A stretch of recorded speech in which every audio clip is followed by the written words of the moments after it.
And now, A Christmas Carol by Charles Dickens. Fiona is excited to hear my fake British accent. Superb. Hi, Fiona. Stave 1. Marley's Ghost. Marley was dead, to begin with. There is no doubt whatever about that. The register of his burial was signed by the clergyman, the clerk, the undertaker, and the chief mourner.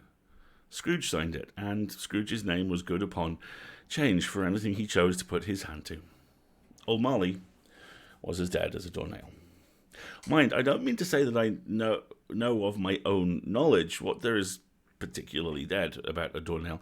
I might have been inclined myself to regard a coffin nail as the deadest piece of ironmongery in the trade. But the wisdom of our ancestors is in the simile, and my unhallowed hands shall not disturb it, or the country's done for. You will therefore permit me to repeat emphatically that Marley was as dead as a doornail. Scrooge knew he was dead. Of course he did. How could it be otherwise? Scrooge and he were partners for I don't know how many years.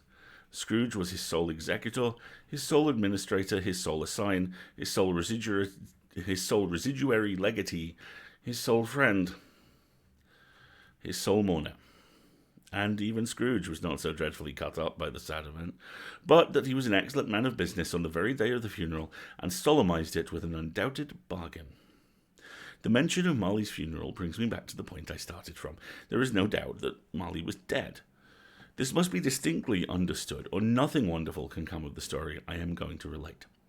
If we were not particularly convinced that Hamlet's father died before the play began, there would be nothing more remarkable in his taking a stroll at night, in an easterly wind, upon his own ramparts, than there would be in any other middle-aged gentleman rashly turning out after dark in a breezy spot. Say St. Paul's churchyard, for instance, literally to astonish his son's weak mind. Scrooge never painted out old Marley's name. There it stood, years afterwards, above the warehouse door. Scrooge and Marley. The firm was known as Scrooge and Marley. Sometimes people new to the business called Scrooge, and sometimes Marley, but he answered to both names. It was all the same to him. Oh, but he was a tight-fisted hand at the grindstone. Scrooge, a squeezing, wrenching, grasping, scraping, clutching, covetous old sinner. Hard and sharp as flint, from which no steel had ever struck out generous fire. Secret, self-contained, solitary as an oyster. The cold within him froze his old features, nipped his pointed nose, shriveled his cheek, stiffened his gait, made his eyes red. His thin lips blew, spoke out shrewdly in his grating voice. A frosty rime was on his head and on his eyebrows and his wiry chin. He carried his own low temperature always about with him. He iced his office in the dog days, and didn't thaw it 1 degree at Christmas. External heat and cold had little influence on Scrooge. No warmth could warm, no wintry weather chill him, no wind that blew was bitterer than he, no falling snow was more intent upon its purpose, no pelting rain less open to entreaty. Foul weather didn't know where to have him. The heaviest rain and snow and hail and sleet could boast of the advantage over him in only one respect. They often came down handsomely. Scrooge never did. Nobody ever stopped him in the street to say with gladsome looks, "My dear Scrooge, how are you? When will you come to see me?" No beggars implored him to bestow a trifle. No children asked him what it was o'clock. No man or woman ever once in all his life inquired the way to such and such a place of Scrooge. Even the blind men's dogs appeared to know him, and when they saw him coming on, would tug their owners into doorways and up courts, and then would wag their tails as though they said, "No eye at all is better than an evil eye, dark master." But what did Scrooge care? It was the very thing he liked, to edge his way along the crowded paths of life, warning all human sympathy to keep its distance. That was what the knowing ones call nuts to Scrooge. Once upon a time, of all the good days in the year, on Christmas Eve, in fact, old Scrooge sat busy in his counting house. It was cold, it was bleak, biting, foggy weather, and he could hear the people in the court outside go wheezing up and down, beating their hands upon their breasts, and stamping their feet upon the pavement stones to warn them. The city clocks had only just gone 3, but it was quite dark already. It had not been light, truth be told, all day, and candles were flaring in the windows of the neighbouring offices like ruddy smears upon the palpable brown air. The fog came pouring in at every chink and keyhole, and was so dense without that, although the court was of the narrowest, the houses opposite were mere phantoms. To see the dingy cloud come drooping down, obscuring everything, one might have thought that nature lived hard by, and was brewing on a large scale. The door of Scrooge's counting house was opened that he might keep his eye upon his clerk, who in a dismal little cell beyond, a sort of tank, was copying letters. Scrooge had a very small fire, but the clerk's fire was so very much smaller that it looked like one coal. But he couldn't replenish it, for Scrooge kept the coal box in his own room, and so, surely as the clerk came in with the shovel, the master predicted that it would be necessary for them to part. Wherefore the clerk put on his white comforter and tried to warm himself at the candle, in which effort, not being a man of a strong imagination, he failed.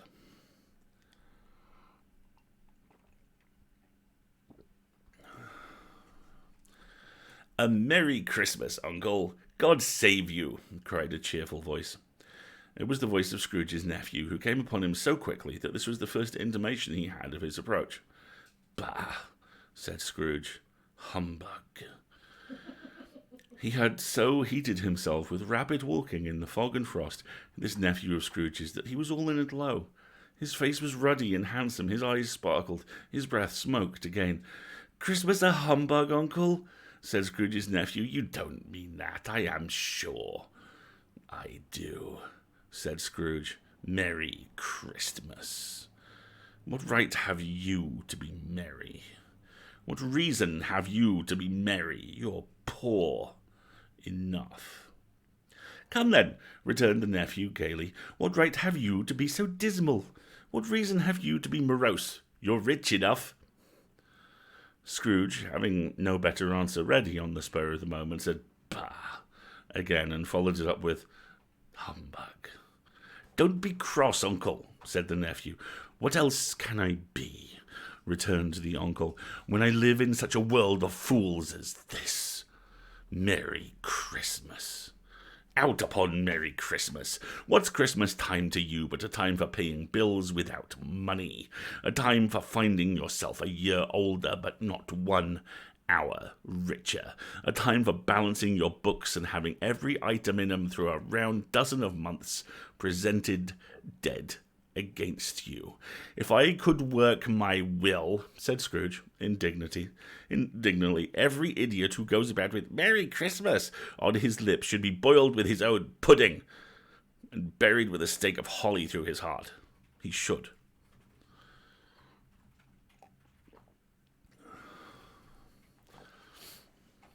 "Uncle," pleaded the nephew. "Nephew," returned the uncle sternly, "keep Christmas in your own way, and let me keep it in mine." "Keep it," repeated Scrooge's nephew, "but you don't keep it." "Let me leave it alone, then," said Scrooge. "Much good may it do you, much good it has ever done you."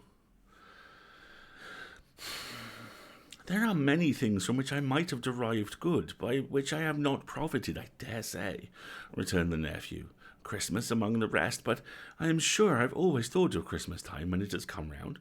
Apart from the veneration due to its sacred name and origin, if anything belonging to it can be apart from that, as a good time, a kind, forgiving, charitable, pleasant time. The only time I know of in the long calendar of the year when men and women seem by one consent to open their shut-up hearts freely and to think of people below them as if they really were fellow passengers to the grave, and not another race of creatures bound on other journeys. And therefore, Uncle, though it has never put a scrap of gold or silver in my pocket, I believe that it has done me good, and will do me good. And I say, God bless it." The clerk in the tank involuntarily applauded. Becoming immediately sensible of the impropriety, he poked the fire and extinguished the last frail spark forever. "Let me hear another sound from you," said Scrooge, "and you'll keep your Christmas by losing your situation." "You are quite a powerful speaker, sir," he added, turning to his nephew. "I wonder you don't go into Parliament. Don't be angry, uncle. Come, dine with us tomorrow." Scrooge said that he would see him. Yes, indeed he did. He went the whole length of the expression, and said that he would see him in that extremity first. "But why?" cried Scrooge's nephew. "Why? Why did you get married?" said Scrooge. "Because I fell in love." "Because you fell in love," growled Scrooge, as if that were the only thing in the world more ridiculous than a Merry Christmas. "Good afternoon." "Nay, uncle, but you never came to see me before that happened. Why give it as a reason for not coming now?" "Good afternoon," said Scrooge. "I want nothing from you. I ask nothing of you. Why cannot we be friends?" "Good afternoon," said Scrooge. "I am sorry with all my heart to find you so resolute. We have never had any quarrel to which I have been a party, but I have made the trial in homage to Christmas, and I will keep my Christmas humour to the last. So a Merry Christmas, uncle." "Good afternoon," said Scrooge, "and a Happy New Year." "Good afternoon," said Scrooge. Slams the door. "I said good day, sir." His nephew left the room without an angry word, notwithstanding. He stopped at the outer door to bestow the greetings of the season on the clerk, who, cold as he was warmer than Scrooge, for he returned them cordially. "There's another fellow," muttered Scrooge, who overheard him. "My clerk. 15 shillings a week. Wife and family. Talking about a Merry Christmas. I'll retire to Bedlam." This lunatic, in letting Scrooge's nephew out, had let 2 other people in. They were portly gentlemen, pleasant to behold, and now stood with their hats off in Scrooge's office. They had books and papers in their hands, and bowed to him. "Scrooge and Marley's, I believe," said one of the gentlemen, referring to his list. "Have I the pleasure of addressing Mr. Scrooge, or is this Mr. Marley?" "Mr. Marley has been dead these 7 years," Scrooge replied. "He died 7 years ago, this very night." "We have no doubt his liberality is well represented by his surviving partner," said the gentleman, presenting his credentials. It certainly was, for they had been 2 kindred spirits.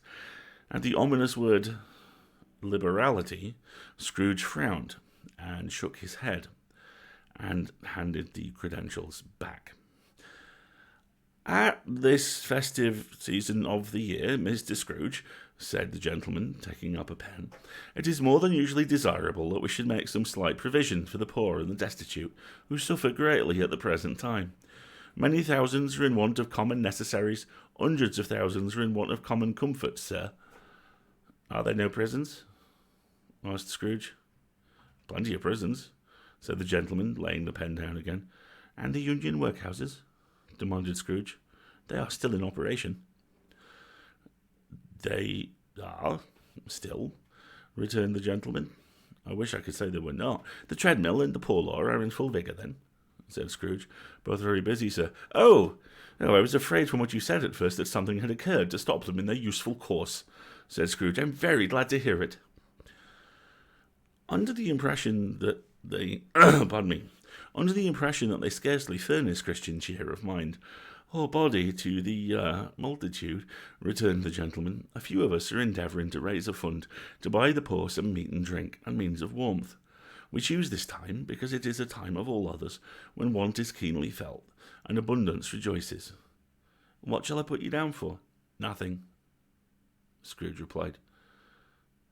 "You wish to be anonymous. I wish to be left alone," said Scrooge. "Since you ask me what I wish, gentlemen, that is my answer. I don't make merry myself at Christmas. I can't afford to make idle people merry. I help to support the establishments I have previously mentioned. They cost enough. Those who are badly off must go there. Many can't go there. Many would rather die. If they would rather die, they'd better do it and decrease the surplus population. Besides, excuse me, I don't know that." "But you might know it," observed the gentleman. "It is not my business," Scrooge returned. "It's enough for a man to understand his own business and not to interfere with other people's. Mine occupies me constantly. Good afternoon, gentlemen." Sensing clearly that it would be useless to pursue their point, the gentleman withdrew. Scrooge resumed his labours with an improved opinion of himself, and in a more facetious temper than was usual with him. Meanwhile, the fog and darkness thickened, so that people ran about with flaring links, proffering their services to go before horses and carriages and conduct them on their way. The ancient tower of a church, whose gruff old bell was always peeping slyly down at Scrooge out of a Gothic window in the wall, became invisible, and struck the hours and quarters in the clouds, with tremulous vibrations afterwards as if its teeth were chattering in its frozen head. The cold became intense. In the main street, the corner of the court, some labourers were repairing the gas pipes, and had lighted a great fire in a brazier, round which I'm going to do that again, because we don't drive past comedic mispronunciations in this dojo. In the main street, at the corner of the court, some labourers were repairing the gas pipes, and had lighted a great fire in a brazier, round which a party of ragged men and boys were gathered, warming their hands and winking their eyes before the blaze, in rapture. The water plug being left in solitude, its overflowings sullenly congealed, and turned to misanthropic ice. What a lovely turn of phrase! Misanthropic ice. The brightness of the shops, where holly sprigs and berries crackled in the lamp heat of the windows, made pale faces ruddy as they passed. Poulterers' and grocers' trades became a splendid joke, a glorious pageant, with which it was next to impossible to believe that such dull principles as bargain and sale had anything to do. The Lord Mayor, in the stronghold of the mighty mansion house, gave orders to his 50 cooks and butlers to keep Christmas as a Lord Mayor's household should, and even the little tailor, whom he had fined 5 shillings on the previous day for being drunk and bloodthirsty in the streets, stirred up tomorrow's pudding in his garret, while his lean wife and the baby sallied out to buy the beef. Foggier yet, and colder. Piercing, searching, biting cold. If the good St. Dunstan had but nipped the evil spirit's nose with a touch of such weather as that, instead of using his familiar weapons, then indeed he would have roared to lusty purpose. The owner of one scant young nose, gnawed and mumbled by the hungry cold as bones are gnawed by dogs, stooped down at Scrooge's keyhole to regale him with a Christmas carol. But at the first sound of "God bless you, merry gentlemen, may nothing you dismay," Scrooge seized the ruler with such energy of action that the singer fled in terror, leaving the keyhole to the fog, and even... I'm sorry, that's gonna be it. And tonight's special guest star, Spindle.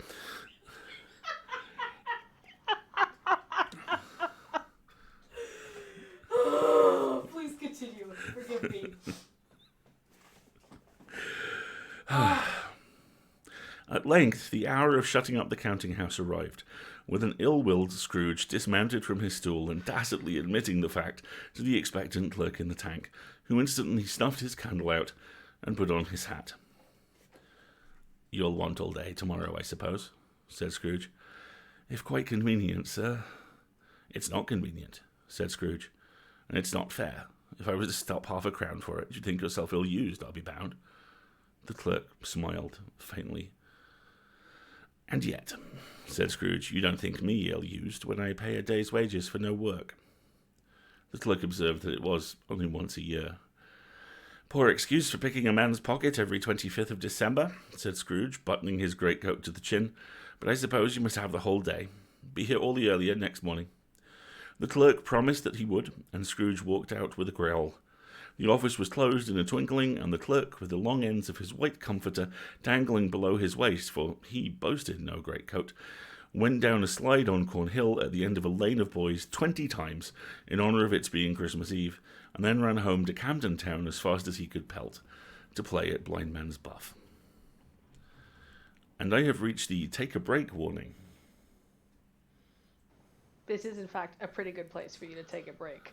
So did I understand that correctly? He's wrapped up in a blanket. He doesn't even have a coat. My understanding is Bob is basically in a blanket, But yes. he's never named. He's only called the clerk in this first stave. Yeah. So the, quote, main character, that, or at least the POV from the very end of the book, and certainly the Muppets movie, Hell yes. is never even named. How fascinating.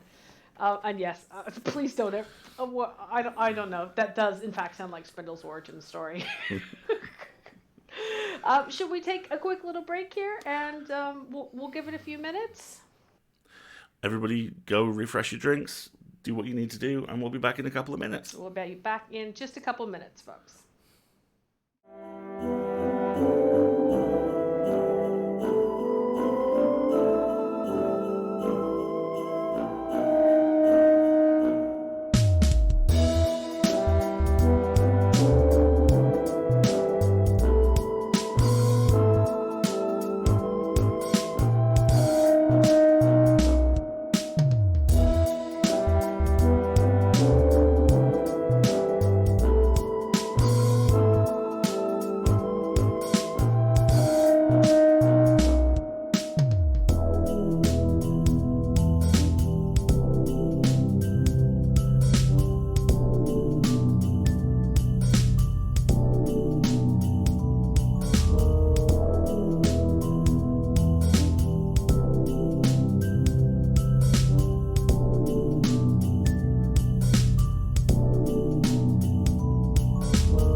Scrooge took his melancholy dinner in his usual melancholy tavern, and having read all the newspapers and beguiled the rest of the evening with his banker's book, went home to bed. He lived in chambers which had once belonged to his deceased partner. They were a gloomy set of rooms in a lowering pile of building up a yard where it had so little business to be that one could scarcely help fancying it must have run there when it was a young house, playing at hide-and-seek with other houses and forgotten the way out again. It was old enough now, and dreary enough, for nobody lived in it but Scrooge, the other rooms all being let out as offices. The yard was so dark that even Scrooge, who knew its every stone, was fain to grope with his hands. The fog and frost so hung about the black old gateway that it seemed as if the genius of the weather sat in mournful meditation on the threshold. Now, it is a fact that there was nothing at all particular about the knocker on the door, except that it was very large. It is also a fact that Scrooge had seen it night and morning during his whole residence in that place, also that Scrooge had as little of what is called fancy about him as any man in the city of London, even including, which is a bold word, the corporation alderman and livery. Let it also be borne in mind that Scrooge had not bestowed one thought on Marley since his last mention of his 7 years dead partner earlier that afternoon. And then, let any man explain to me, if he can, how it happened that Scrooge, having his key in the lock of the door, saw in the knocker, without its undergoing any immediate process of change, not a knocker, but Marley's face. Marley's face. It was not an impenetrable shadow, as the other objects in the yard were, but had a dismal light about it like a bad lobster in a dark cellar. It was not angry or ferocious, but looked at Scrooge as Marley used to look, with ghostly spectacles turned up on its ghostly forehead. The hair was curiously stirred, as if by breath or hot air, and though the eyes were wide open, they were perfectly motionless. That and its livid colour made it horrible, but its horror seemed to be in spite of the face, and beyond its control, rather than a part of its own expression.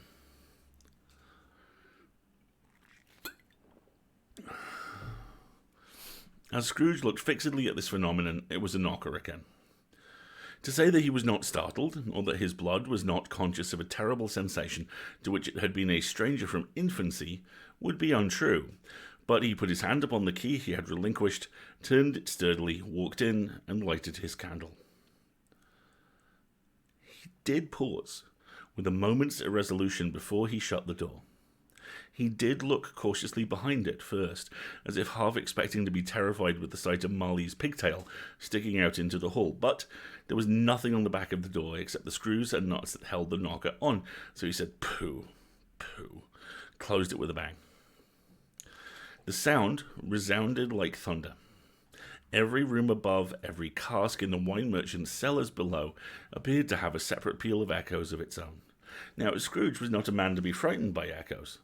He fastened the door, walked across the hall and up the stairs, slowly too, trimming his candle as he went. Scrooge is indeed a pooh.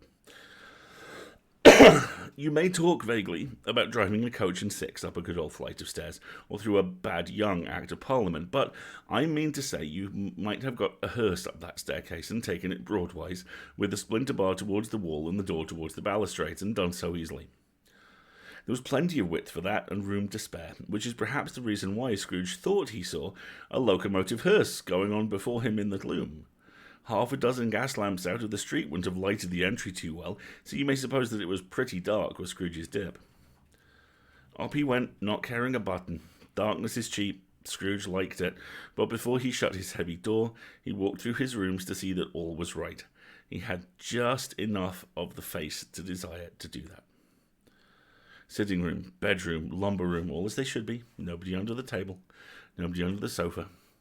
A small fire in the grate, spoon and basin ready, the little saucepan of gruel. Scrooge had a cold in his head upon the hob. Nobody under the bed, nobody in the closet, nobody in his dressing gown, which was hanging up in a suspicious attitude against the wall. Lumber room as usual, old fire guard, old shoes, 2 fish baskets, washing stand on 3 legs, and a poker. Quite satisfied, he closed his door and locked himself in. And double-locked himself in, and that was not his custom. Thus secured against surprise, he took off his cravat, put on his dressing gown and slippers and his nightcap, and sat down before the fire to take his gruel. It was a very low fire indeed, nothing on such a bitter night. He was obliged to sit close to it and brood over it before he could extract the least sensation of warmth from such a handful of fuel. The fireplace was an old one, built by some Dutch merchant long ago, and paved all round with quaint Dutch tiles designed to illustrate the scriptures.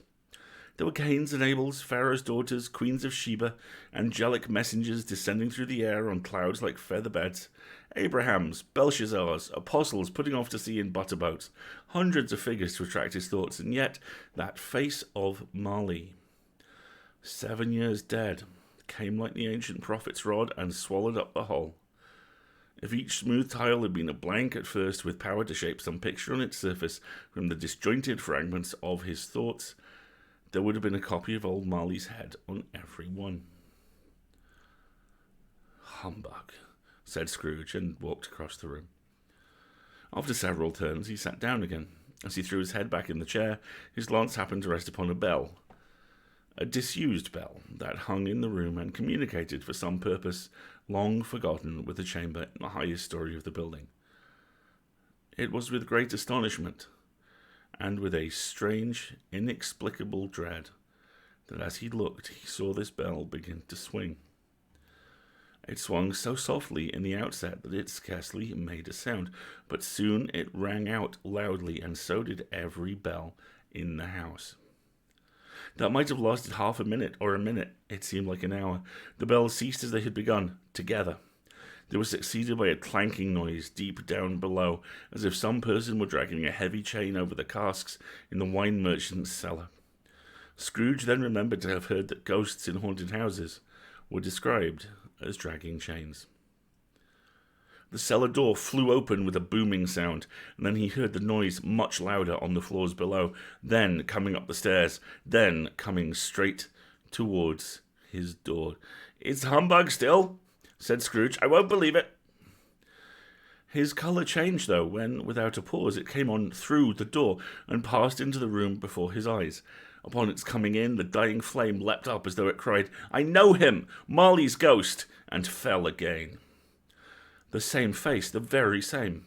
Marley in his pigtail, usual waistcoat, tights and boots, the tassels on the latter bristling like his pigtail, and his coat skirts and the hair upon his head. The chain he drew was clasped about his middle. It was long, wound about him like a tail, and it was made, for Scrooge observed it closely, of cash boxes, keys, padlocks, ledgers, deeds, heavy purses, wrought in steel.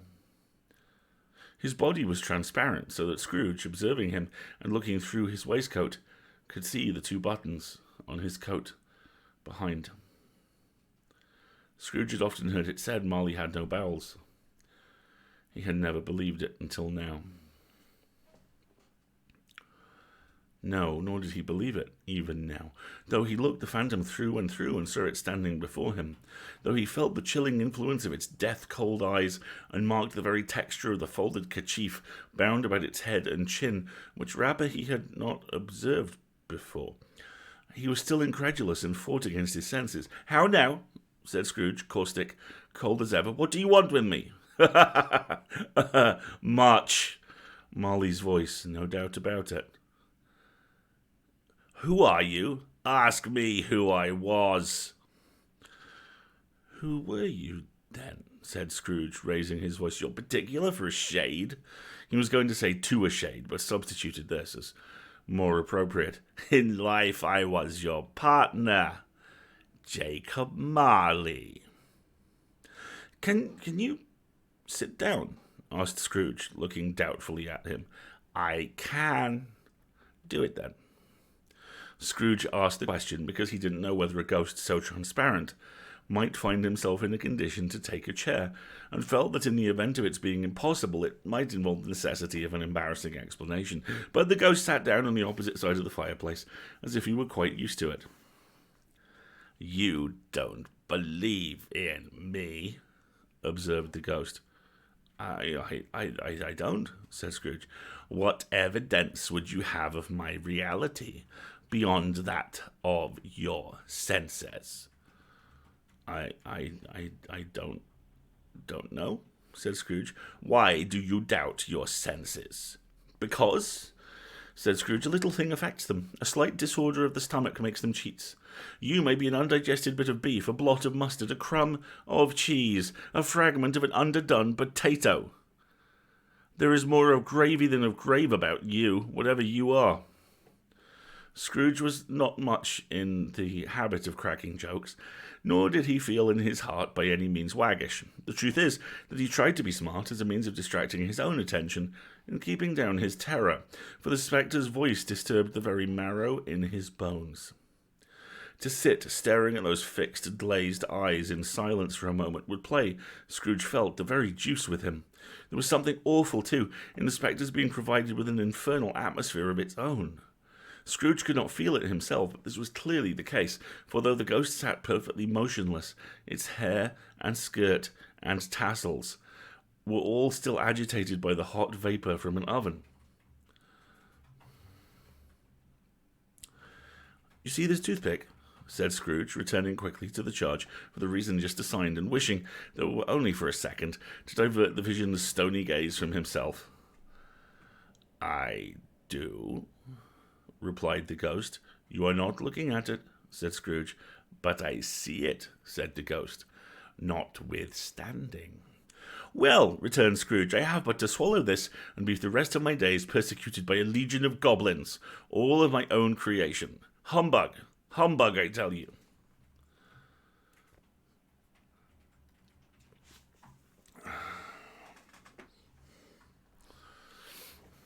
At this, the spirit raised a frightful cry, and shook its chain with such a dismal and appalling noise that Scrooge held on tight to his chair to save himself from falling in a swoon. But how much greater was this horror when the phantom, taking off the bandage round his head, as if it were too warm to wear indoors, and its lower jaw dropped down upon its breast. Scrooge fell upon his knees and clasped his hands before his face. "Mercy," he said, "dreadful apparition, why do you trouble me?" "Man of the worldly mind," replied the ghost, "do you believe in me or not?"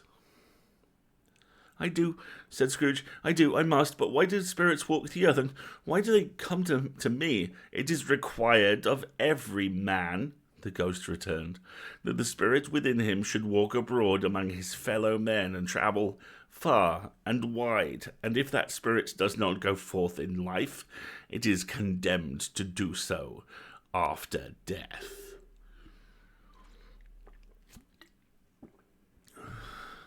It is doomed to wander through the world. Oh, woe is me, and witness what it cannot share, but might have shared on earth, and turned to happiness." Again the spectre raised a cry, and shook its chain, and wrung its shadowy hands. "You are fettered," said Scrooge, trembling. Tell me why." "I wear the chain I forged in life," replied the ghost. "I made it link by link, and yard by yard. I girded it on of my own free will, and of my own free will I wore it. Is its pattern strange to you?" Scrooge trembled and trembled more. "Or would you know," pursued the ghost, "the weight and length of the strong coil you bear yourself? It was full as heavy and as long as this 7 Christmases ago. You have labored on it since. It is a ponderous chain." Scrooge glanced about him on the floor in the expectation of finding himself surrounded by some 50 or 60 fathoms of iron cable, but he could see nothing. "Jacob," he said imploringly, old Jacob Marley, tell me more. Speak comfort to me, Jacob." "I have none to give," the ghost replied. "It comes from other regions, Ebenezer Scrooge, and is conveyed by other ministers to other kinds of men. Nor can I tell you what I would.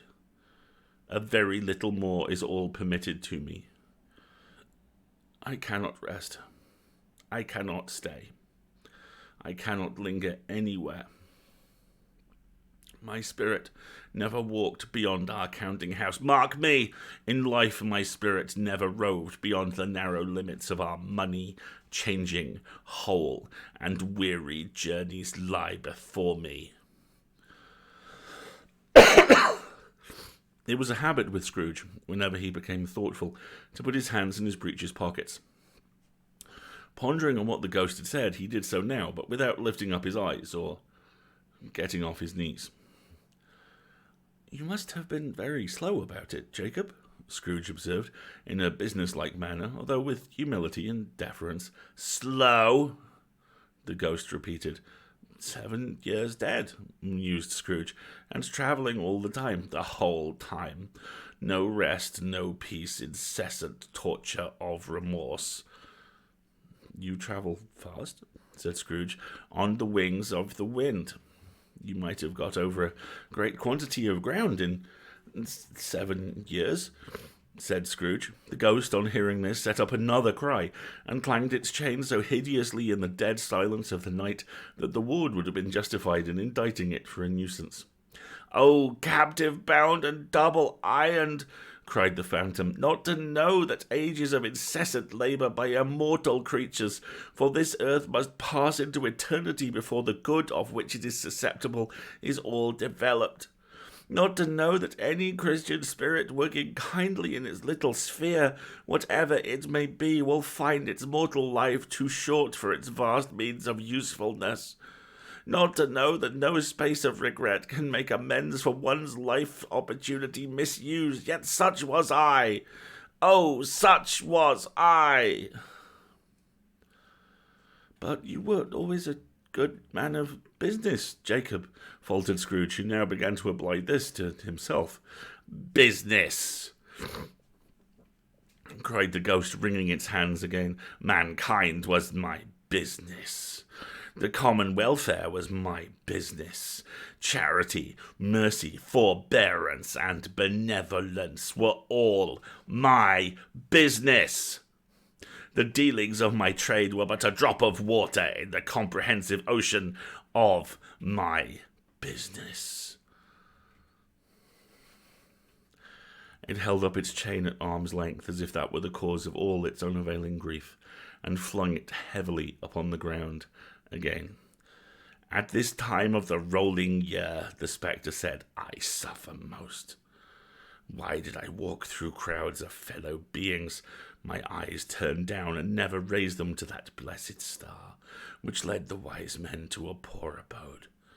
Were there no poor homes to which its light would have conducted me?"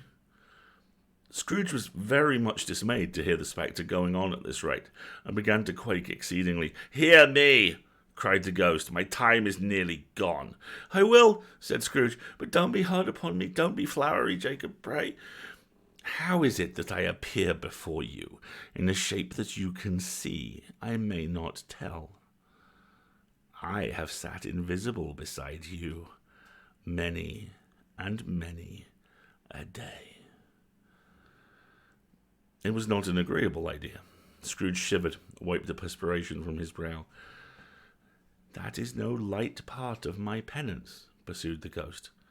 "I am here tonight to warn you that you have yet a chance and hope of escaping my fate. A chance and hope of my procuring Ebenezer." "You were always a good friend to me," said Scrooge. "Thank you." "You will be haunted," resumed the ghost, "by 3 spirits.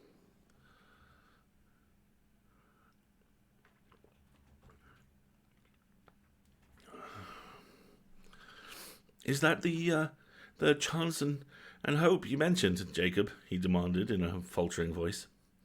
"It is." I think I'd rather not," said Scrooge. "Without their visits," said the ghost, "you cannot hope to shun the path I tread. Expect the first tomorrow when the bell tolls 1. "Couldn't I take them all at once and have it over, Jacob?" hinted Scrooge. "Expect the second on the next night at the same hour. The third upon the next night, when the last stroke of 12 has ceased to vibrate. Look to see me no more, and look that for your own sake you remember what has passed between us. When it had said these words, the spectre took its wrapper from the table and bound it round its head as before. Scrooge knew this by the smart sound its teeth made when the jaws were brought together by the bandage. He ventured to raise his eyes again and found his supernatural visitor confronting him in an erect attitude, with its chain wound over and about its arm. The apparition walked backward from him, and at every step it took, the window raised itself a little, so that when the spectre reached, it was wide open. It beckoned Scrooge to approach, which he did. When they were within 2 paces of each other, Marley's ghost held up its hand, warning him to come no nearer. Scrooge stopped. Not so much in obedience, but in surprise and fear. For on the raising of the hand, he became sensible of confused noises in the air, incoherent sounds of lamentation and regret, wailings inexpressibly sorrowful and self-accusatory. The spectre, after listening for a moment, joined in the mournful dirge and floated out upon the bleak, dark night. Scrooge followed to the window, desperate in his curiosity. He looked out, and the air was filled with phantoms, wandering hither and thither in restless haste and moaning as they went. Every one of them wore chains like Marley's. Some few, they might be guilty governments, were linked together. None were free. Many had been personally known to Scrooge in their lives. He'd been quite familiar with one old ghost in a white waistcoat with a monstrous iron safe attached to its ankle, who cried piteously at being unable to assist a wretched woman with an infant whom it saw below upon a doorstep. The misery with them all was clearly that they sought to interfere for good in human matters and had lost the power forever. Whether these creatures faded into mist or mist enshrouded them, he could not tell, but they and their spirit voices faded together, and the night became as it had been when he walked home. Scrooge closed the window and examined the door by which the ghost had entered. It was double locked, as he had locked it with his own hands, and the bolts were undisturbed. He tried to say "humbug," but stopped at the first syllable, and, being from the emotion he had undergone, or the fatigues of the day, or perhaps his glimpse of the invisible world, or the dull conversation of the ghost, or the lateness of the hour, much in need of repose, Scrooge went straight to bed without undressing, and fell asleep upon the instant.